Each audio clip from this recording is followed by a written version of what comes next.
Hello everyone, আসসালামু আলাইকুম। সবাই কেমন আছেন? আশা করছি সবাই ভালো আছেন। আল্লাহর রহমতে আমিও সুস্থ আছি, ভালো আছি। দেশ এবং দেশের বাইরে যে যেখান থেকে দেখছেন সবাইকে জানাচ্ছি আন্তরিক শুভেচ্ছা। এই তো অনেক দিন পর নতুন একটি ব্লগ নিয়ে চলে আসলাম। আরফার প্রচুর ঠান্ডা, তার জন্য তেমন একটা রান্না করার সময় তেমন একটা ভিডিও করা হয় না, ঝটপট করে রান্না করে চলে আসি। আর আমি একটু সমস্যার ভিতরে আছি, যার কারণে এখন ভিডিও আপলোড করতে একদমই ইচ্ছে করতেছিল না। তো অনেক শীঘ্রই আল্লাহ যেন আমাকে এই সমস্যার সমাধান করে দেয়, আর আমি যখন পারবো তখনই আবার ভিডিও শুরু করতে পারবো। তো সবাই আমার জন্য দোয়া করবেন। এই তো আজকে চিংড়ি মাছ দিয়ে আমি ধুন্দুল দিয়ে রান্না করব। আর এই তো আমি সব ময় মশলা একসাথে দিয়ে তারপর আমি কষিয়ে নিয়েছি। চুলাটা পুড়ে যাওয়ার পর যেহেতু ঘরে রং ছিল না, কালো রং ছিল, তারপর বাবা কালো রং দেওয়াতে এখন চুলাটা জানি কীরকম দেখা যাচ্ছে। তো এখন তো যেহেতু আমার রান্না করার পরে তো পুরো চুলা রং করা তো একেবারেই সম্ভব না। তো আরফা বলছে তুমি যখন বাসায় যাবো তখন আমি এটাকে পুরো রং করে দিব। এখন আপাতত রান্না করে যেহেতু চুলাটা পুরোই ভালো, সেজন্য আর চেঞ্জ করতেছি না। আর তো রান্না করাই যায়। তো এই তো কথা বলতে বলতে আমার তরকারিটা প্রায় হয়ে আসছে, আর গ্যাসটাও প্রায় কমে গেছে, যার জন্য ধুন্দুলে প্রচুর পানি উঠেছে। তো টানতে টানতে একদম দেখা যায় ধুন্দুলের কালারটাই একদম চেঞ্জ হয়ে গেছে। তো আমার ভিডিওটা যদি আপনাদের কোথাও ভালো লেগে থাকে অবশ্যই সবাই লাইক কমেন্ট শেয়ার করতে ভুলবেন না। আর আমি তেমন একটা অনেক দিন ধরে সবার ভিডিও তেমন একটা দেখা হয় না, চেষ্টা করতেছি। তো আমি ওদের সুস্থ হলেই আমি সবার ভিডিওটা দেখা শুরু করব, আর এর মাঝে টুকটাক ভিডিও সবারটা দেখব, কমেন্ট করব, শেয়ার করব। তো যে আপুর ভিডিও আমি দেখিনি তো অবশ্যই লাইক কমেন্ট শেয়ার করে দিব দেখে। তো এই তো আমার রান্নাটা প্রায় হয়ে এসেছে, এখন আমি নামিয়ে ফেলবো। যখন রান্না বসাই তারপর যখন গ্যাসটা কমে যায় এতটাই মেজাজ গরম হয়ে যায় বলার মতো না। তো এখন আমি ভাজি করব।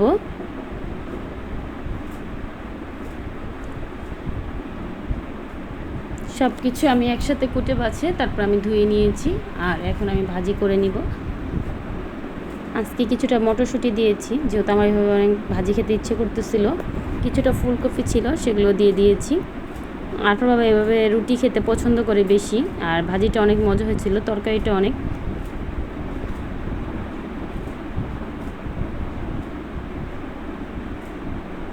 আর প্রতিদিনের রান্না করার সময় মনে হয় যে আজকে কী রান্না করব, কালকে কী রান্না করব। আর আমাদের মেয়েদের কাজ তো রান্না করার আগে চিন্তা ভাবনা প্রচুর করতেই থাকি আমরা। রান্না করার আগে 100 বার চিন্তা করি কী রান্না করব, কালকে কী রান্না করব। তো প্রতিদিন রান্না করতে করতে বিরক্ত হয়, সেজন্য আজকে চিন্তা করলাম যে আজকে এভাবে ভাজিটা করে নিই। তো যেহেতু আমরা অনেক উপরে থাকি তো নিচে নামানো সম্ভব না, তো প্রতিদিন তো আর নিচে নামা যায় না। যখন নিচে যাই তখন কিছু না কিছু নিয়ে আসে, আর সবার সাথে করে তো নিয়েই আসে।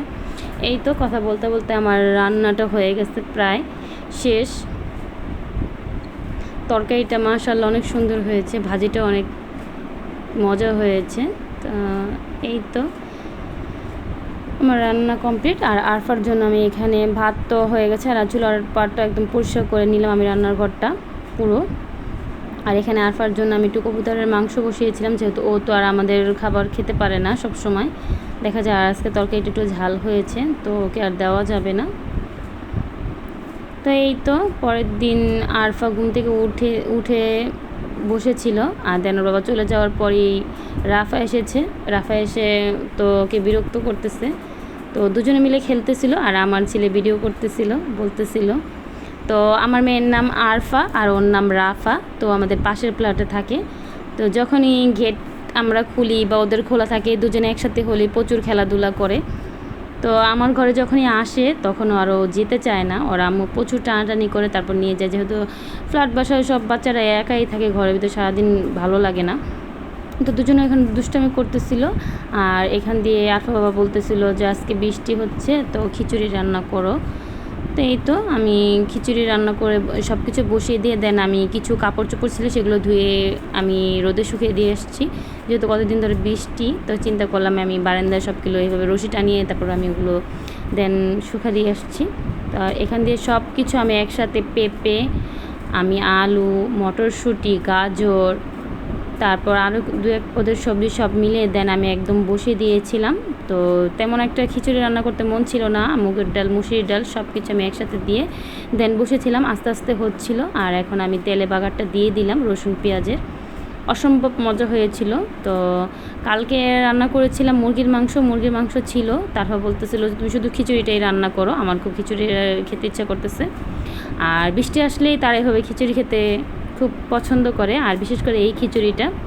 তো আচার তো আমি বানিয়েছি, তো এখান দিয়ে বৃষ্টি আসতেছিল, তো আরফার বাবা বলল যে তুমি শুধু খিচুড়ি রান্না করো, তো আমি তো খিচুড়িটা রান্না করে নিলাম।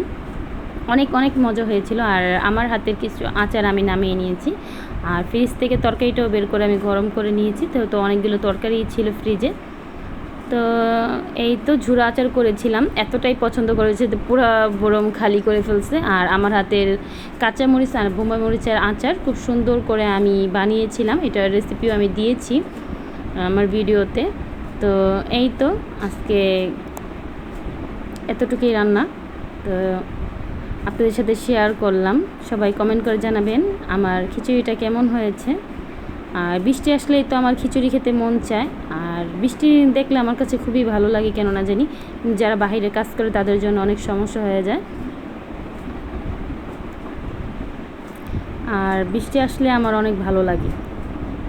এই তো, আর বৃষ্টির কিছু সময় আমি ক্যামেরা বন্দি করে নিলাম। আর এই তো সন্ধ্যার নাস্তার জন্য আমি কিছুটা সেমাই রান্না করেছিলাম, যার বাবা চলে যাবে, তো আর ক্যামেরা রান্না করে আনা হয়নি। তো এর আগের ভিডিওতে আমি পুরোটা ঈদের রেসিপি দিয়েছিলাম, তো এই জন্য আজকে ছটপট শুধু রান্না করে ফেলছি। তো এখন আরফা বাবাকে খেতে দিব। তো সবাই ভালো থাকবেন, সুস্থ থাকবেন। আবার দেখা হবে নেক্সট ভিডিওতে।